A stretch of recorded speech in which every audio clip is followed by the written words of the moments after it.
Hi, I'm here today with Philip Russom, who's our Director of Research for Data Management. And Philip, I understand there's an executive summit coming up in Las Vegas that we're pretty excited about. Can you tell us about it? Yeah, that'll be in February 2013, co-located with the World Conference there.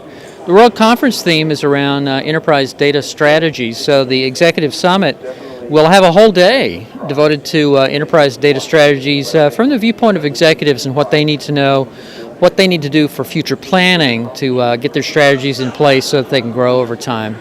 But at the Executive Summits, we always have some extra themes besides the World Conference too.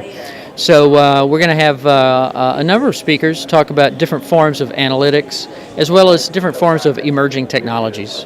So for somebody who's trying to decide between going to an executive summit and maybe the World Conference, how would you describe the difference and who is the executive summit targeted?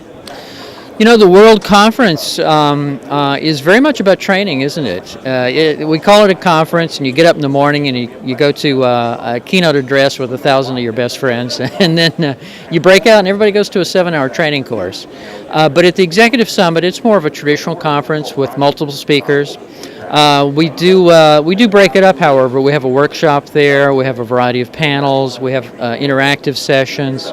And it is designed for the executive, really, and that's true whether it's, say, an IT executive, a BI director kind of executive, or more of a business executive who depends heavily on BI or data management. So I guess the biggest differentiator is really the target. For the Executive Summit, we definitely target the executives and have content that's appropriate to them. Exactly. So if I'm an executive, what kind of questions or problems are on my mind that would be addressed at this executive summit?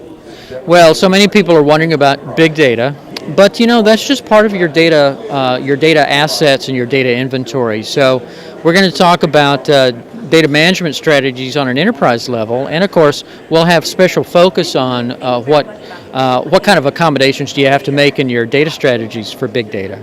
Great. I appreciate your time today. It's great talking to you, Melissa.